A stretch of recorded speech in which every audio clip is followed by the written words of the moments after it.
53 برس کی عمر میں آپ نے مکہ سے مدینہ کی ہجرت فرمائی، اور 10 برس آپ نے مدینہ میں قیام فرمایا۔ 11 ہجری میں آپ حج کے لیے تشریف لے گئے، اور یہ صورت آئی 11 تاریخ کو، 11 حج کے، ذوالحج، اذا جاء نصر اللہ والفتح۔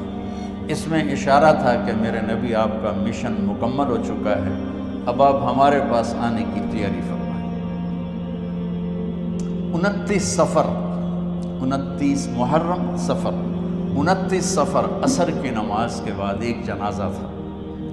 اس جنازے کو پڑھانے کے بعد اس کو دفن کے لیے آپ جنت البقیع تشریف لے گئے۔ وہاں سے واپس ہونے لگے تو سر درد اٹھا، اور وہ درد ایک دم بڑھنا شروع ہوا، اور اس دن باری حضرت عائشہ کے گھر کی تھی، تو آپ گھر میں تشریف لاتے لاتے درد کے ساتھ بخار، تیز بخار، تیز درد، تیز بخار، اور 14 دن، 12 ربیع، 29 30 2 دن یہ، اور 12 دن اگلے 14 دن آپ نے بیماری دیکھی، مسلسل سر درد اور مسلسل بخار۔ اور روزانہ آپ جب گھر بدلتے، اس وقت 9 بیویاں زندہ تھیں، تو آپ پوچھتے کل کس کی باری ہے، کل کس کی باری ہے؟ جی میمونہ کی ہے۔ اگلا دن کل کس کی باری؟ جی حفصہ کی۔ کل کس کی باری ہے؟ ام سلمہ کی ہے۔ تو بیگمات نے اس سے سمجھا کہ اللہ کے نبی یہ چاہتے ہیں کہ میں بیماری کے دن عائشہ کے پاس گزاروں، ورنہ آپ کو تو خود پتہ ہے کل کس کی باری ہے، پرسوں کس کی باری ہے، ترسوں کس کی باری ہے۔ تو حضرت میمونہ کے گھر میں آپ تشریف فرما تھے، تو ساری باقی 7 بیگمات جمع ہوئیں، اور انہوں نے آ کے عرض کی، یا رسول اللہ، جب تک آپ بیمار ہیں آپ عائشہ کے پاس آرام فرمائیں، اور جب اللہ آپ کو شفا دے دے تو پھر ہماری ترتیب کو آپ دوبارہ شروع فرما دیں۔ تو آپ نے سب کا شکریہ ادا کیا، علی اور عباس کو بلایا، ان کے کندھوں پہ آپ نے یوں ہاتھ رکھے، اور آپ کے پاؤں یوں زمین پہ لگ رہے، آپ پورا پاؤں نہیں لگا پا رہے تھے کمزوری سے، یہ پوزیشن تھی اس طرح۔ اور یہ پیر کا دن تھا، آپ حضرت عائشہ کے گھر میں داخل ہوئے، اور اگلے پیر کو حضرت عائشہ کے گھر میں آپ اپنے اللہ کے پاس چلے تھے۔ آخری ہفتہ آپ نے حضرت عائشہ کے گھر میں گزارا۔ صحابہ ملاقات کے لیے حاضر ہوئے، تو آپ ان کو دیکھ کے رونے لگے، اور فرمایا کہ میں تمہیں اللہ کے سپرد کرتا ہوں، اللہ تمہاری حفاظت کرے، اللہ تمہارا ساتھی ہو، آواکم اللہ، حفظکم اللہ، نصرکم اللہ، بہت دعائیں دی۔ آپ کے جانے میں 5 دن باقی تھے، تو آپ نے فرمایا مجھے 7 کنوؤں کے پانی سے غسل کرواؤ۔ تو 7 کنوؤں سے پانی لایا گیا مشکیزوں میں بھر کے۔ تو حضرت عائشہ کے گھر میں کوئی ایسا ٹب نہیں تھا جس میں بیٹھ کے وہ آپ نہا سکتے، تو حضرت حفصہ کے گھر سے ٹب منگوایا گیا، آپ اس میں بیٹھے، تہمت باندھا ہوا تھا، کرتا اتارا، اور آپ پر 7 کنوؤں کا پانی ڈالا گیا، تھوڑا تھوڑا تھوڑا تھوڑا تھوڑا تھوڑا، تو اس سے بخار کی شدت کم ہوئی، اور آپ سر درد کی وجہ سے آپ نے ایسے پٹی باندھی سرخ رنگ کی، اور اس کے بعد حضرت علی اور فضل بن عباس کے کندھوں کا آسرا لے کر آپ مسجد میں تشریف لائے، اور آپ ممبر پر بیٹھے، اور آپ نے فرمایا لوگوں میرے جانے کا وقت آ چکا ہے، میں نے کسی پر زیادتی کی، کسی کو تھپڑ مارا ہو، کسی کو چھڑی ماری ہو، کسی کا حق دبایا ہو، تو میں اپنی جان کے ساتھ، مال کے ساتھ حاضر ہوں، مجھ سے یہیں بدلہ لے لو، آخرت میں میرے خلاف کوئی دعویٰ نہ کر، میں آخرت کے حساب کو برداشت نہیں کر سکتا۔ جن کے طفیل لوگوں کا حساب معاف ہوگا، جن کی طفیل، جن کی شفاعت پر لوگ بے حساب جنت میں جائیں گے، وہ روتے ہوئے فرما رہے ہیں کہ میں آخرت کے حساب کو نہیں دے سکتا۔ تو سارے صحابہ رونے لگے، لیکن آپ اپنی بات کو دہراتے رہے، کوئی بھی نہیں اٹھا۔ تو آپ نے ظہر کی نماز پڑھائی، ظہر کے بعد پھر ممبر پر آئے اور فرمایا کہ لوگوں یہیں مجھ سے حساب کتاب کر لو، آگے نہ کرنا، بتاؤ میں نے کسی کا کوئی حق دینا۔ ایک صحابی کھڑے ہو، یا رسول اللہ آپ نے میرے 3 روپے دینے، 3 درہم۔ تو آپ نے فرمایا دینے ہوں گے ضرور، پر مجھے یاد نہیں، بتاؤ گے کس طرح دینے ہیں؟ کہ یا رسول اللہ آپ کے پاس سائل آیا تھا، آپ سے مانگا، آپ کے پاس تھے نہیں، تو آپ نے مجھ سے کہا تیرے پاس کچھ ہیں؟ تو میرے پاس 3 درہم تھے، تو آپ نے فرمایا تو دے دے، میں بعد میں ادا کر دوں گا۔ تو ہاں یاد آ گیا۔ تو میرے گھر کے میرے نبی کے گھر میں تو تیل نہیں تھا، ایک چھٹانگ جس سے چراغ جلتا، پیسہ کہاں سے آتا؟ تو آپ کے سامنے آپ کے کزن فضل بن عباس کھڑے تھے، آپ نے فرمایا فضل میرا قرضہ ذمے لیتے؟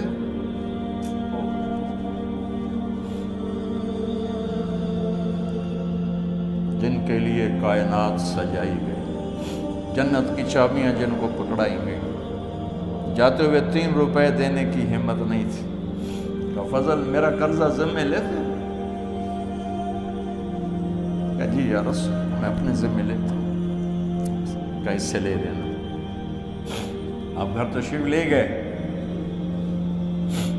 نماز کے لیے آتے تھے، پڑھاتے تھے۔ جمعرات کو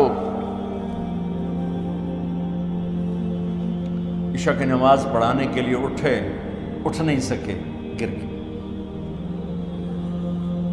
پھر اٹھنے لگے، اٹھ نہیں سکے، گر گئے، پھر اٹھنے لگے، اٹھ نہیں سکے۔ تو آپ نے فرمایا ابو بکر سے کہو نماز پڑھائے، عشاء کی نماز۔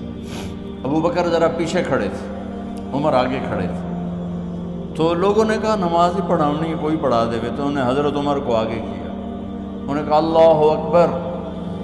جب حضرت عمر کی تکبیر سنی تو آپ نے اندر سے زور سے فرمایا عمر کو پیچھے کرو، ابو بکر کو آگے کرو، میرے رب کا فرمان ہے میرے مصلی پر ابو بکر کے سوا اور کوئی کھڑا نہیں ہو سکتا۔ جمعرات کی عشاء، جمعہ ہفتہ اتوار کی 15 نمازیں، اور پیر کی فجر کی 16 اور جمعرات والی 17 نمازیں ابو بکر نے پڑھائیں میرے نبی کی موجودگی میں۔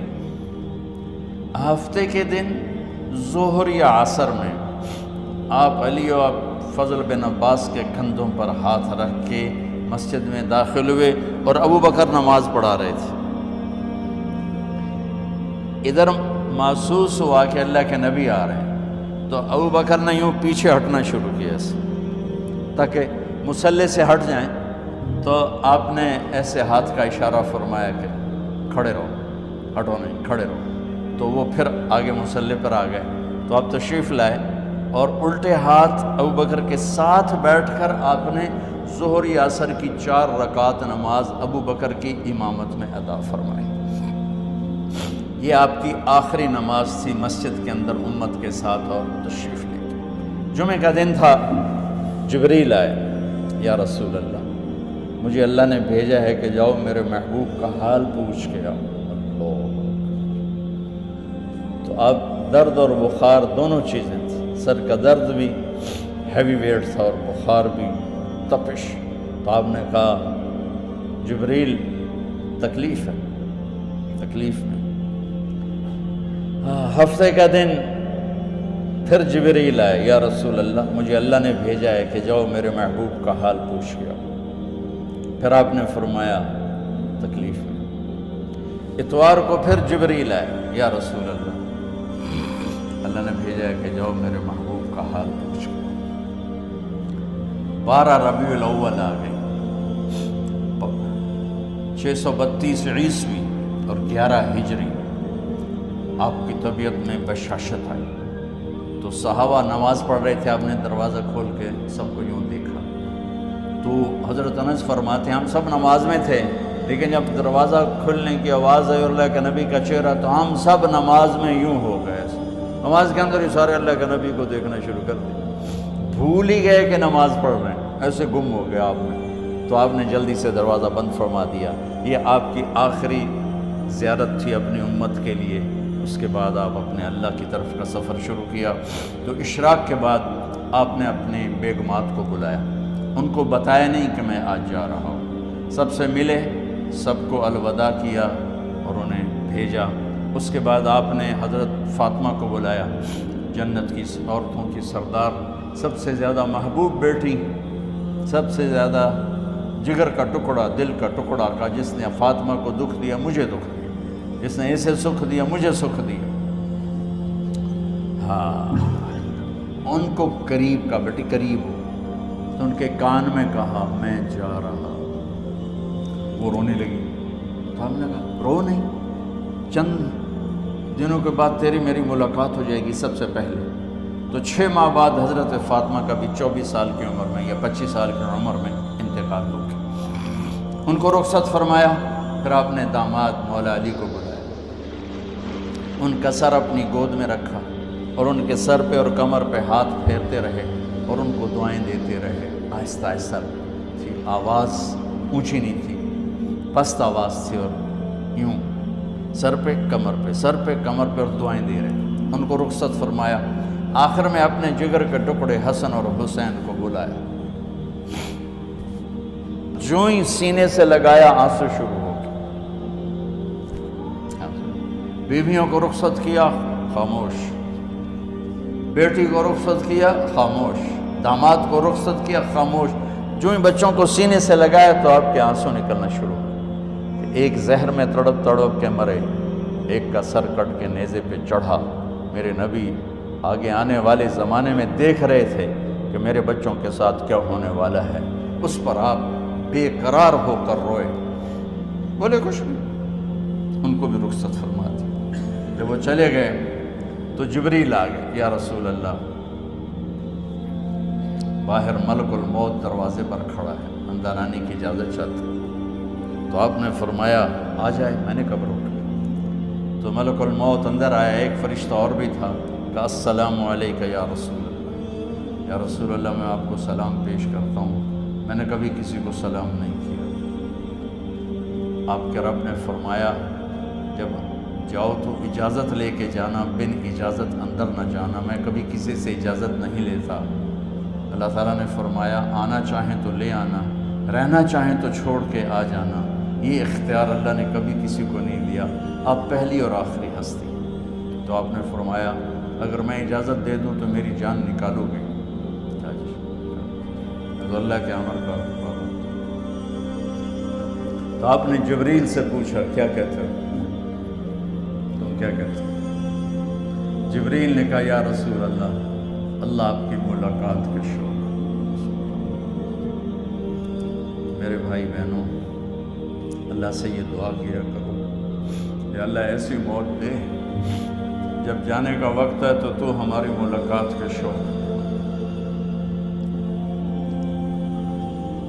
ایک صحابی کا انتقال ہوا، آپ نے ان کی قبر پہ جا کے یہ دعا کی، یا اللہ طلحہ جب تیری بارگاہ میں پیش ہو تو اسے دیکھ کے مسکرائے، یہ تجھے دیکھ کے مسکرائے، سارے دکھ درد دور ہو جائیں۔ تو جبریل بولے یا رسول اللہ، اللہ آپ کی ملاقات کے شوق۔ آپ نے فرمایا جاؤ اللہ سے پوچھ کے آؤ میرے بعد میری امت کے ساتھ کیا کرے گا، جاؤ پوچھ کے آؤ حسن حسین کے ساتھ کیا کرے گا۔ یہ پوچھنا، ہر کوئی اپنے بچوں کو یاد کرتا، مرنے والے بچوں کو یاد کر، بچے میلاد۔ میرے والد اچانک ہارٹ اٹیک میں فوت ہو گئے تو ہماری بہنیں موجود نہیں تھیں، میری 2 بہنیں، تو میرے والد بار بار کہتے میری دھیاں میں نو ملا دے، میری دھیاں میں نو ملا دے۔ اور میرے نبی نے کہا میری امت کا مجھے بتاؤ پہلے کیا کرو۔ حسن حسین کا نہیں کہا، جن کو ذبح ہوتے بھی دیکھا، زہر میں تڑپتے بھی دیکھا۔ واہ یا رسول اللہ، آپ نے کیا وفا کی اور ہم نے کیا صلت کی، سارے خنجر انہی کے سینے میں ہی اتار دیے، ہر تیر کھینچ کے آپ کے جگر کے پار کیا، ہر نافرمانی کا ٹھیکہ لے لیا۔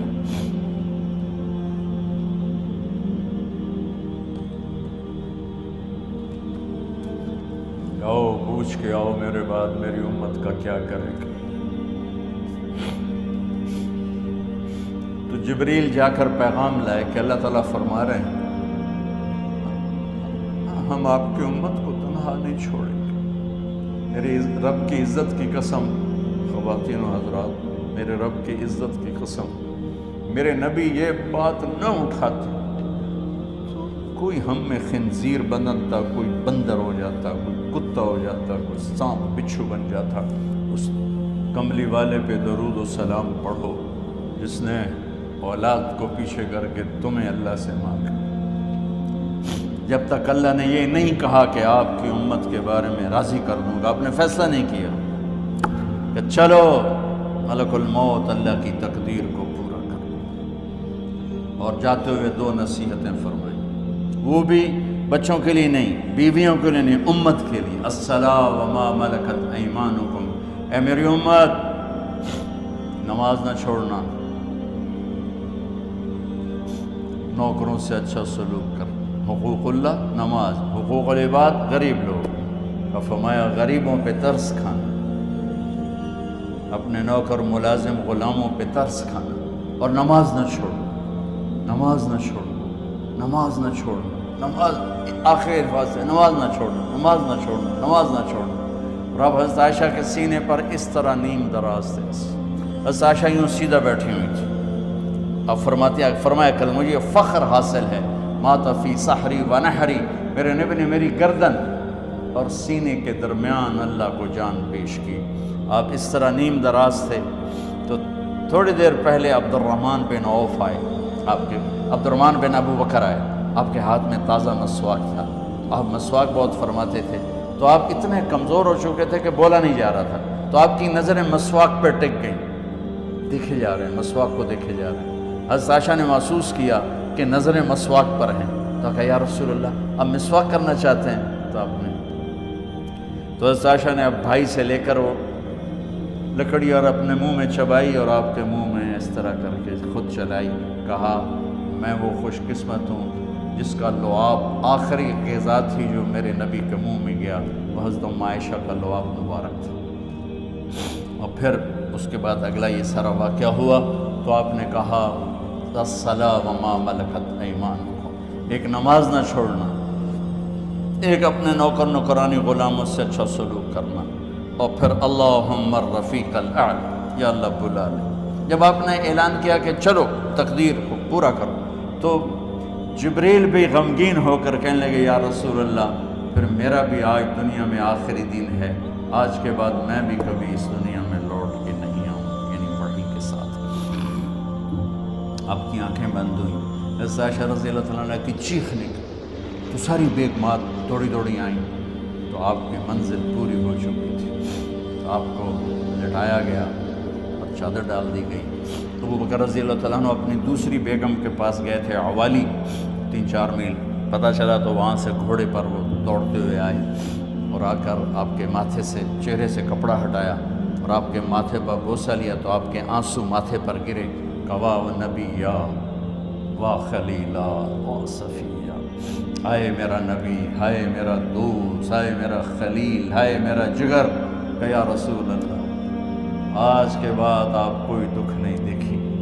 جب آپ درد سے بے قرار تھے اور بی بی فاطمہ رضی اللہ تعالیٰ عنہ ساتھ بیٹھی تھی، تو آپ کی بے قراری کو دیکھ کر وہ رونے لگی کہ ہائے میرے ابا کا درد، ہائے میرے ابا کا درد۔ تو میرے نبی نے کہا ما علی ابیک کرب بعد اليوم، بیٹی آج تیرے باپ کے دکھ کا آخری دن ہے، آج کے بعد کوئی دکھ نہیں دیکھیں گے۔ تو صدیق نے کہا آپ آج کے بعد کوئی دکھ نہیں دیکھیں۔